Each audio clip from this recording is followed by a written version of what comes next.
The first half is going to be autobiographical. If you're one of those people that like complains about talks not being technical enough, well, you know, it's not the most technical talk, but there are some code samples at the end, and there's a Git repo, so don't leave before I finish. Or you know, whatever, if you want to leave, leave. All right, so about me. I've been a software developer for 20 years. I started a startup in 1999, and it was a software as a service startup. I did email marketing, e-marketing, and that kind of thing before it was, before MailChimp, I guess, you know. And at the time, I was mostly doing like Perl and PHP, mostly back-end development. There was some like server administration, and we had like a small number of employees that I helped run. I was like effectively like a CTO type position. But and I was doing this company for 8 years. We ran the company for 8 years before we ended up having to dissolve it. And after that 8-year point, I did freelance for a few years, and it got to around 10 years in the industry. And at that point, I had just taught myself some Python. I was doing some freelance work and ended up getting hired at a company. They're an enterprise tech company. I'll say the name. They're called T4G Limited. We got, there he is. I'll plug it. There's a hackathon, a Flutter hackathon, June 1st at T4G. I look forward to going back. It's been many years. Anyway, T4G is cool. But they're like an enterprise tech company, and I was a Linux guy. I was the only Linux guy. I did Python. I did some DevOps stuff there. I did some JavaScript, some front end, but this was like a little bit before frameworks really got big, I guess. And at that point, that's when I got my first Android phone. I got the HTC Hero. Anybody remember this bad boy? It was one of those TELUS phones. You can see it's got 6 buttons. Look at those buttons. There's a dedicated call button, which is you don't see anymore. I kind of like where the back button is, though, right? I mean, it's convenient, right? It was a teeny phone, so I guess it didn't matter. But you know, let's put the back button on the right side, guys. It also had that BlackBerry trackball. I don't know how BlackBerry never sued HTC for all these like nipple phones they put out, but I don't think they ever did. And most importantly, this device was on Cupcake. And at the time, it was using HTC Sense, which was HTC's skin for Android, if anybody remembers that. And it was, the Cupcake version was pretty slow. And when Donut came out, I was really excited. I read online that it was like twice as fast, and there are all these new features, and I was really stoked.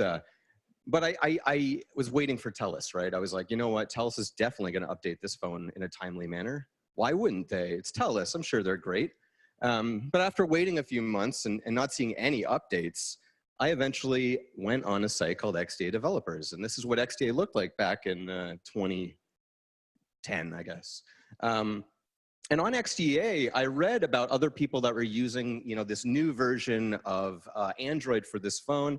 And I eventually bit the bullet. I rooted my phone, and I ended up like flashing a custom version. And that got me into the like phone mod hacker kind of scene, right? Where, for those that don't know, Android is open source, and you can compile your own version of Android. You can add features to the OS.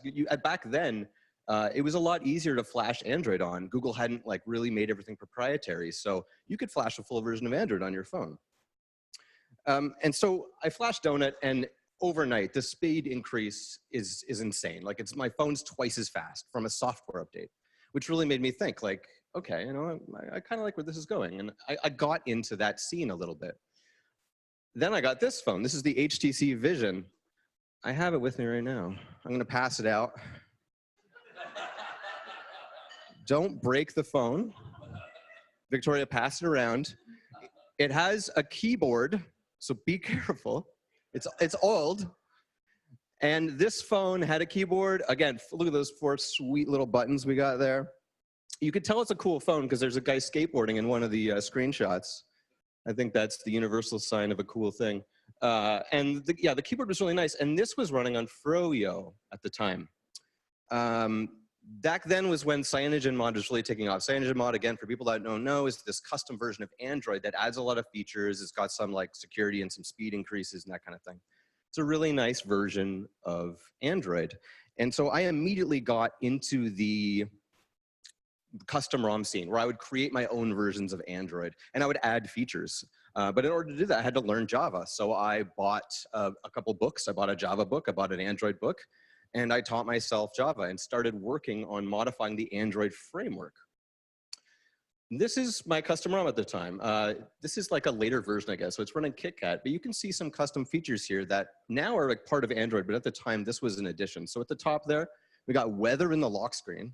We got lock screen shortcuts. There's like a modified recent apps thing. And then you can see the power toggles at the far right screenshot. Those power toggles weren't in Android. We take it for granted now, but those were only available in custom ROMs back in the day. On the bottom there is a feature I wrote, and it's notification shortcuts. So you can see, you could set up shortcuts to different apps. You could customize the icon. You could colorize it. You could change the order, all that stuff. And I wrote this feature, but it was only available in this custom version of Android. So you had to have the same device as me, and you had to, you know what I mean? Like it wasn't accessible for everybody. At the same time, back at T4G, they were putting me on some mobile stuff. I created like an app for them, and that was when I really got to cut my teeth on Android app development. We ended up making this app that had it was like a web app, but it also had an Android moderation component. We ended up winning an award for it. That's me with a giant check. Never thought that would happen, but you know, living the dream. So it was an interesting experience at T4G. They were like really training me to do mobile stuff. I had a boss who was like a huge secret XDA fan. So he was always just like, yeah, do whatever, I don't care. But you know, so I got to really kind of cut my teeth on a lot of stuff. At the same time, the laptop I was using for development was this bad boy. This is a $200 Chromebook with 4 gigs of RAM and a Celeron 1.4 gigahertz processor. So you might think that's very slow, but I was able to run Android Studio with this and make an entire app. I wiped off Chrome OS, it was running Linux, and I got a new SSD. But other than that, yeah, that was my Android dev machine. The reason I'm bringing it up is because this comes into play later when I talk about modern day Android development. Yes. What year was this Chromebook from? This would have been in 2014, maybe late 2013, 5 years ago. So I ended up making an app on that Chromebook mostly, but the app was called Hangar. And as you can see, if you remember those notification shortcuts in that custom ROM I had, it looks pretty similar. There's a bunch of notification shortcuts there. And I made this app to basically just replicate the features in the custom ROM. And here are some of the features. It had like a dynamic updating notification shortcuts in the top, and they would update based on your usage, how long you use an app, when the last time you used an app was, that kind of thing. And it also had a statistics widget. It had a shortcuts widget, multiple rows and pages. I'm just reading the slide. But it's you could also pin and blacklist apps. And best of all, maybe, depending on who you ask, it was open source. And I open sourced it because I'm a longtime Python developer. I go to a lot of Python related, I used to go to a lot of Python related things. And the Python community is like all about open source. So I was very compelled to make my app open source at the time. I got lucky. This app got picked up in the news. I released it, XDA put an article about on it, and then Lifehacker picked it up, and then Android Authority picked it up, and then All About Android picked it up, and all these people picked it up. And before I knew it, this little open source app I made had like 100,000 users. And after that, I didn't really update it too much. I put out a release for Lollipop. This was during KitKat, by the way. When Lollipop came out, I made an update that made things work a little bit better for that. But then, some time went by and I didn't really work on it as much anymore because it was functionally complete in my mind. It had all the features I wanted. At that time, the same company that I started making those custom ROMs for, XDA developers, reached out to me and asked if I wanted to work for them. And I said yes, because I was like, it was this hobby that I had, and they were offering me, I was able to do my hobby full time.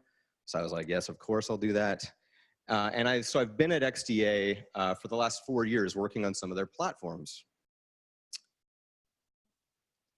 So let's talk back about Hangar. That was the history of Hangar, but how does Hangar work? How did it work? You can still get it, by the way, it's still in the Play Store. But the way that Hangar works is it uses a persistent service. And the reason why it uses a service is because back then there was no usage stats API. I had to query foreground tasks, find what was running in the foreground, and then based on the different timestamps, calculate how long the user was in the foreground of an app. So pretty inelegant, to say the least. It also had, it had like a separate service that was used for the notifications and the widget updating, because I didn't want the app to remain in the background while the service was running. So there was this whole like multi-process thing that was going on. And it used SQLite as the database and would just store statistics and retain them. So an app that recommends, an app that recommends other apps, recommends shortcuts and that kind of thing. This is now part of Android, right? On the left there is the Pixel launcher. When you go into recents, it shows you, it recommends apps. That was my idea. No, I'm not saying I created the idea, but Google definitely stole it from me. And then in the middle one, that's Nova Launcher. Nova Launcher does it a little bit differently. They've got a few options to suggest apps. And then the last one is OnePlus. OnePlus definitely stole it from me. And it's available in the OnePlus shelf. So all these companies have kind of like replicated this. So if you might have already forgotten, because I just went on a huge tangent about my past, but like the whole talk is about redoing this app. So why would I redo the app if it was already available in all these, launchers? Well, because I still use Hangar. I still use it on all my devices. And it does need to be fixed. I mean, having a persistent service these days is unnecessary. You don't need to do that anymore. I really missed Kotlin.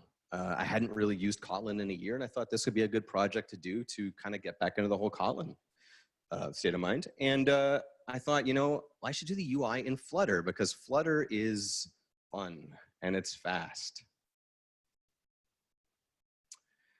When I was redoing the app, though, I didn't know what features to start work on first, what to keep, what to get rid of, because I didn't keep track of any analytics. I had no idea what features my users were using. So I'm like, okay, let's start simple. Let's just recreate the notification shortcuts. Let's start with the basics. So remember how I said that I did all my development on a machine with 4 gigs of RAM, Celeron? These days, Android Studio cannot be run on 4 gigs of RAM. In fact, while developing this app, while rewriting it, I routinely ran out of memory on my 12 gig machine, my desktop machine. So things have gotten a little bloated. I don't know who to blame exactly. Like, the experience seems to be nicer as developers, but it's crazy how much memory Android Studio takes these days. And Flutter obviously does not help with that either.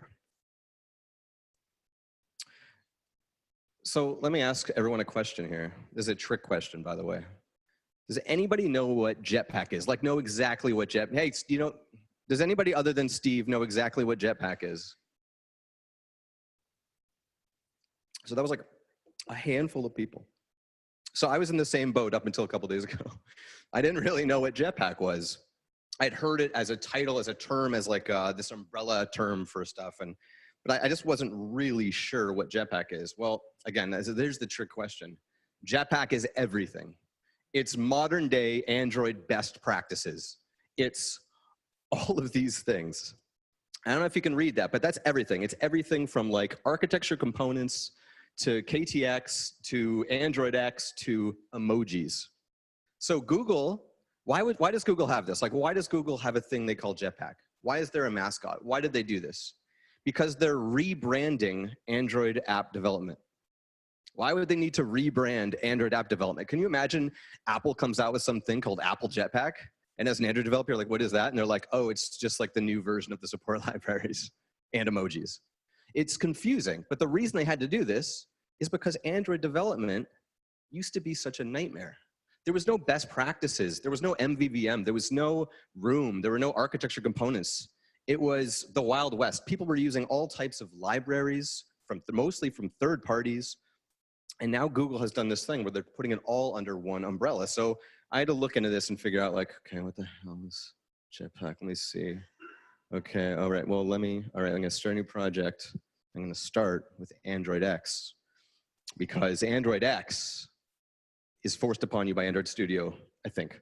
But when you start a new project, I think it forces you to use Android X. And Android X, for those that don't know, is Google support and other libraries that have just been refactored and reorganized. They all, like all the support libraries just have different paths now, basically.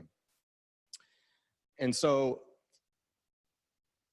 with Android X, here's what Hangar 2.0 uses. So I went all in with Android X, got familiar with that, really loving the Kotlin. Kotlin is like the best language, I think, right? Like it's so good and it's so fun to use. I was able to target a newer version of Android, which was really nice, not having to have like a persistent service that just tracks a time stamp and compares that is really nice. I was able to use the usage stats API for that instead of having to track it. Using Job Scheduler instead of the service was pretty sweet. I opted not to use a database because usage stats, like I'm just augmenting the usage stats data and I just put it in a preference because I knew that I would have to access this data from both Flutter and Kotlin native. And again, I was like, I'm gonna use Flutter for the settings. So here's kind of how this works, right?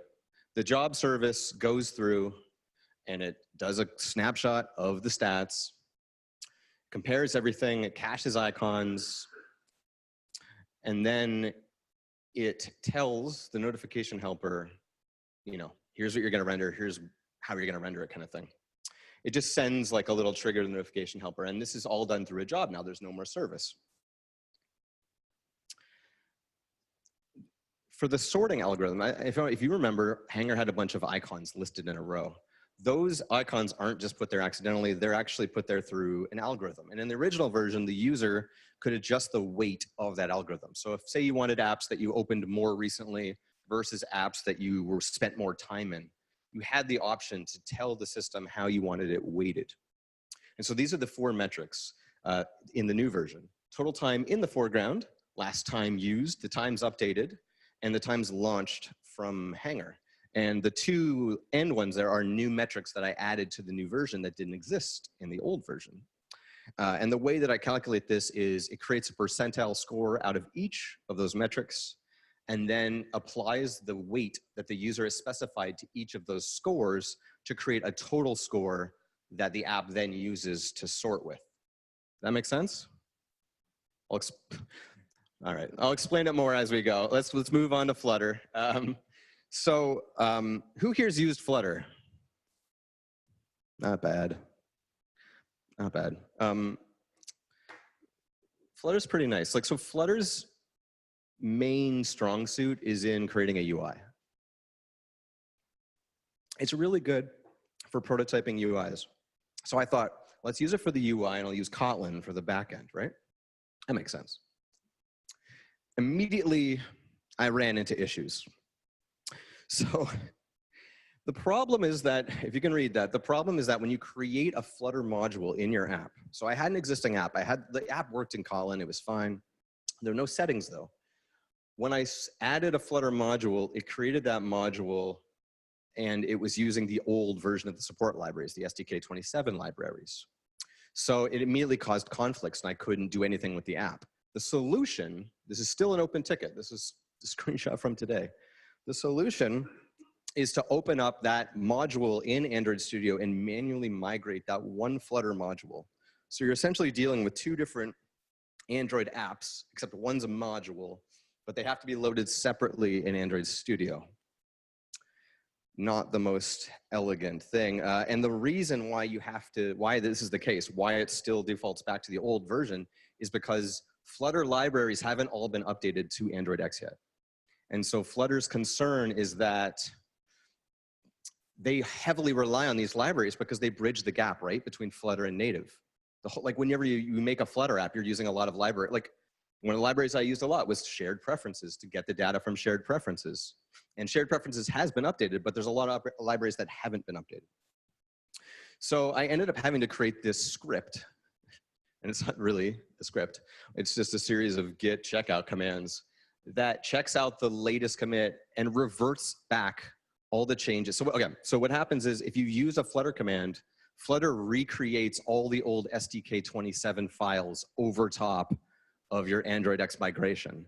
So every time you run a Flutter command on a module, you have to revert back those changes to Android X. So already with Flutter, I was a little bit stressing, you know what I mean? It wasn't the smoothest experience. Like when you create a Flutter app that's entirely Flutter, you don't even really think about native, and they don't really point you towards the native integration. It's just like it's all in Flutter. You don't really have to worry about the support libraries. When you're including it as a module, you certainly do. But if you want to just call a Flutter activity, this is what you have to do from your Android app. So anyone who's familiar with Android development this is very straightforward.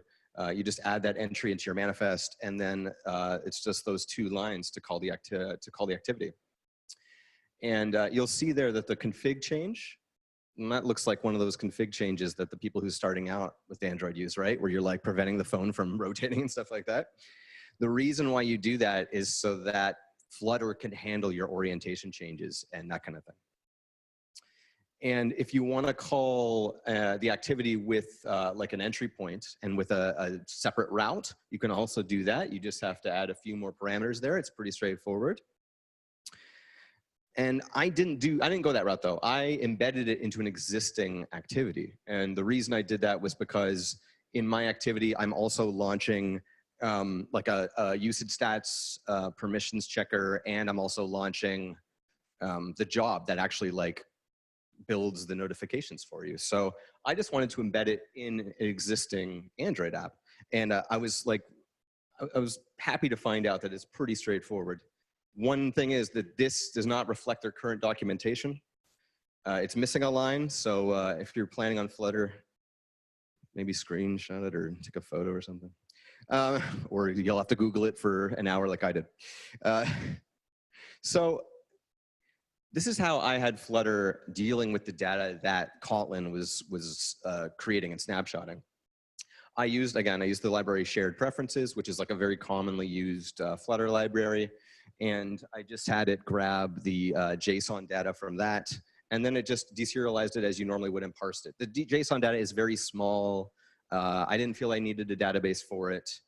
And this method worked really well. Except there's a few gotchas. Shared preferences forces a prefix. So you have to, if you're, when you normally have a shared preferences key, you can just call it whatever you want. You have to add Flutter dot in front of it.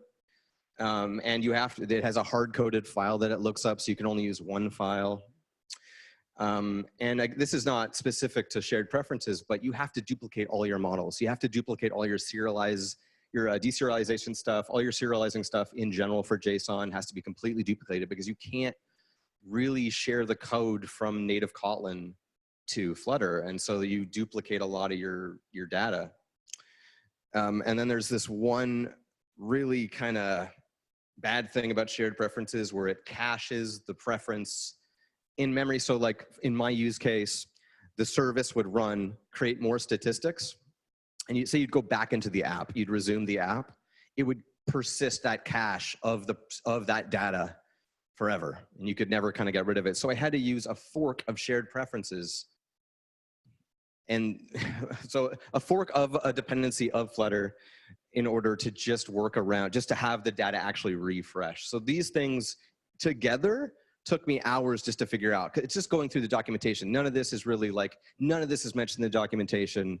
This is all just me viewing source code, being like, why isn't this working? There's got to be a better way.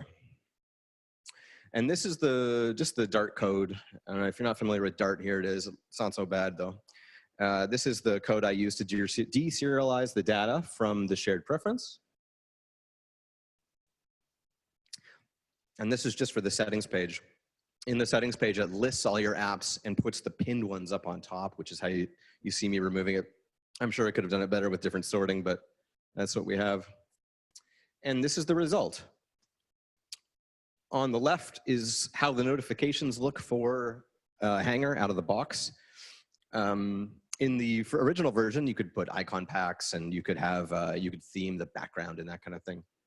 In this, you're just stuck with that. But because of P and Q, we have, what are they called? The icons?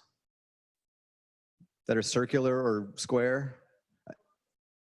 Adaptive icons. Yeah, so you have adaptive icons, so everything is similar. So this is the first time I really noticed, because I always use icon packs. This is the first time I was just like, damn, those adaptive icons look pretty good out of the box, not too shabby.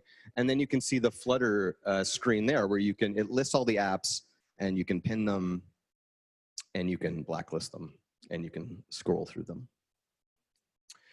And so Hangar 2, this is the state. That's the original dependency list for the original app that I made. The file was 1.7 megabytes. The entire APK was 1.7 megabytes for the original version, which is tiny. And the new one is over 9 megabytes. So embedding the Flutter engine, and I'm sure there's some Kotlin stuff in there that's taking up space. But yeah, you can see how your dependencies are definitely going to go up these days.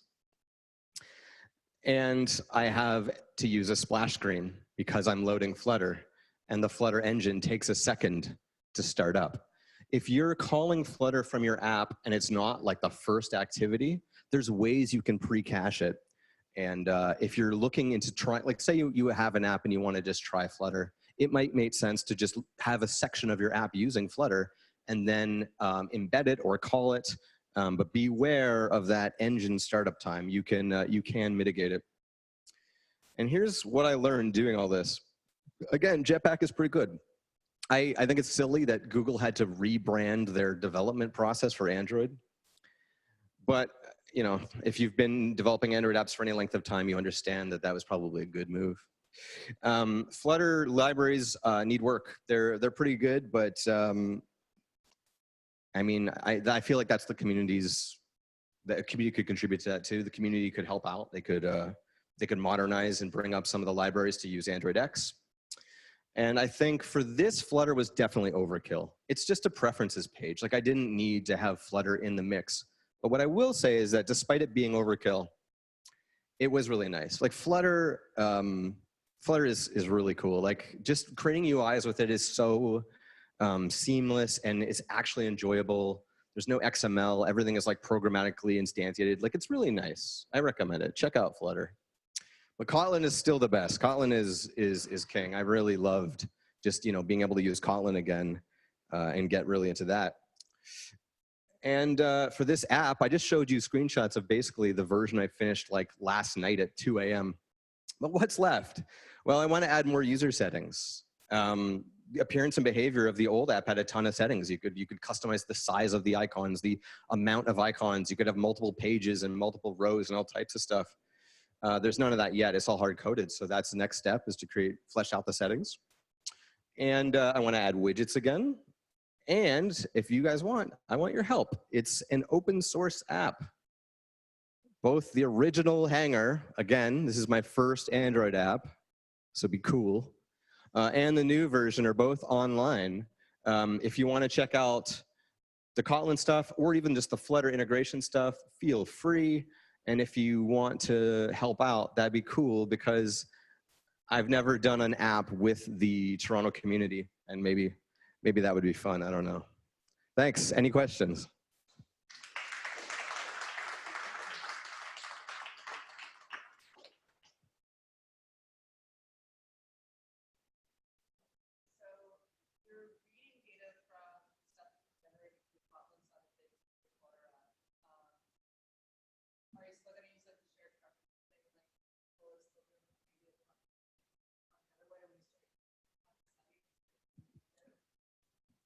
Yes. So the question was, will the Kotlin side be able to read the preferences that the Flutter side writes? Yes, there is some gotchas around shared preferences, and not just shared preferences, but also SQLite. If you're using a database, beware, you can't have two different connections to SQLite writing. You will have tons of issues. I had the original version of Hangar will use SQLite, and there were two separate processes that were trying to write to the database at times. And at the time, I didn't really realize, but it does not play great with separate threads writing at the same time. So yes, it can both. Like the thing is that once I got over those initial hurdles, at the end of the day, the Flutter shared preferences library is just creating a bridge to native. So it's using the same methods of accessing shared preferences that Kotlin is. It just does it through that bridge that Flutter creates. So it is the same thing, but beware of these libraries. Like, I feel like people just plug them in and they're like, it's fine. You just look through the code sometimes. It's pretty simple. It's not that hard to make these libraries. Any other questions?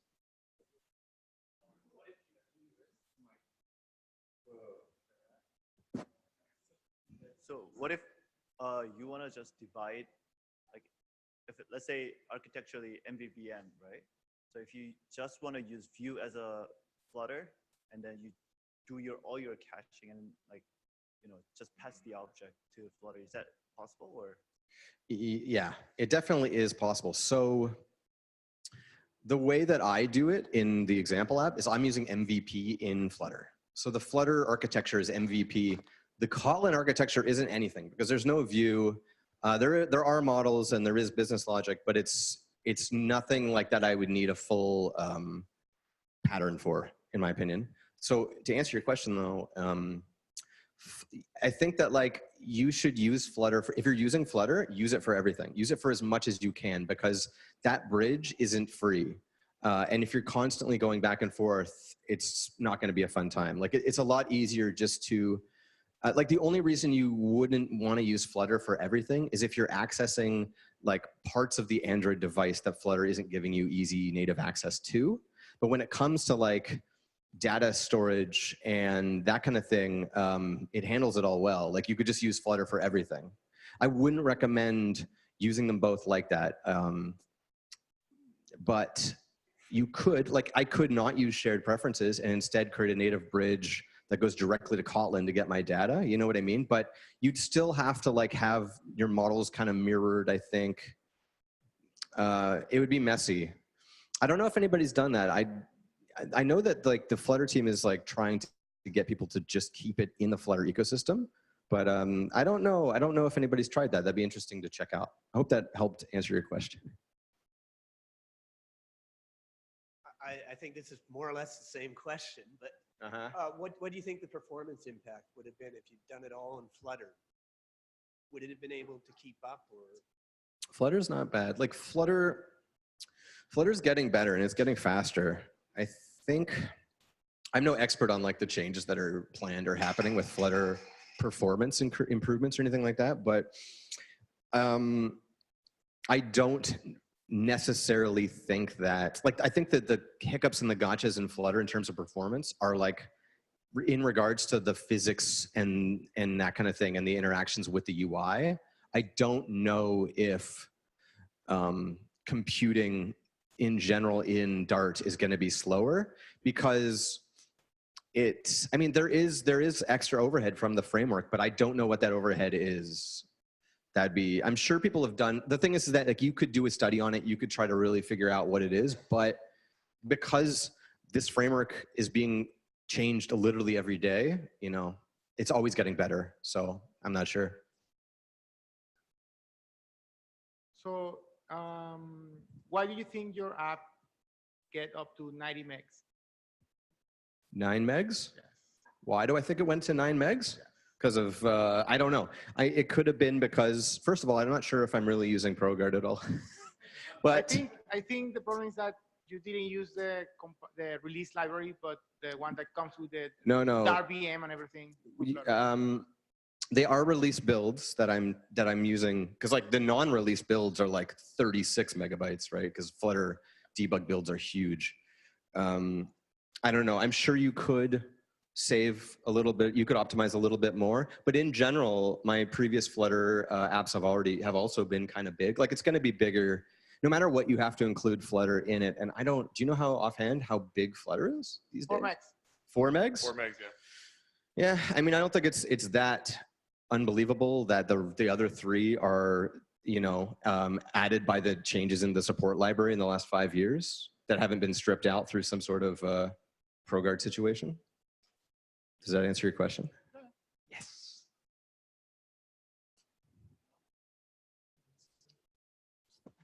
Just a quick question. I noticed you put the target SDK, said you bumped up to only Lollipop. Why only Lollipop? What do you mean? Like, should I have gone higher? Yeah, like, aren't you supposed to always be on the highest? And doesn't the Play Store need you to have 8 Oh, now? sorry. Is that min SDK? Target doesn't matter. Like target could have been bumped up to the very top. If it showed the target as less, that was just an oversight. Okay. I thought you meant minimum for a second. Minimum is lollipop. Okay, because I think your slide says target. Oh. Yeah, well, I mean, here, I'll tell you what to do. Go on GitHub. Open a pull request. Change it. And then you can enact change. But seriously though, that like, you know, like, I'm just a man. Thanks for bringing that up. Me? Oh, I thought you had a question, No, I Smriti. did have a question. Hit me. Jeff, hypothetically speaking, if our overlords at Google were watching, what And they advice are. and feedback would you give them about Jetpack and the direction that they are going in? I don't know, like, as far as I'm concerned, all Google needs to do to like make Android development better is just have Chet Haas on stage more. Because that guy is a goddamn treat and he's beautiful to watch. And I feel like every time I see him do a talk, I'm like, Android's not so bad. Did that answer your question? I don't know. I think like Jetpack's not bad. Here's the thing with Android, and I use this for my own benefit, as you know. And the one cool thing with Android is that it has like a cute mascot. There's like this little robot, right? No, like not a lot of platforms have a mascot that's that cute, that's that versatile. That's I know that's like that sounds like nothing, but I'm telling you, man, they and like the Jetpack logo of the little Andy with the jetpack on his body, it's perfect. They're killing it with Jetpack. No complaints. Any other questions? Simon. So what was that bet that you lost? You skipped that line. I saw it. I saw it. We all saw it. All right. There was no real bet. It was a hilarious joke. Made better by you bringing it up. Thank you, Simon. Anyone else? All right. Thanks, guys. Thank you, League.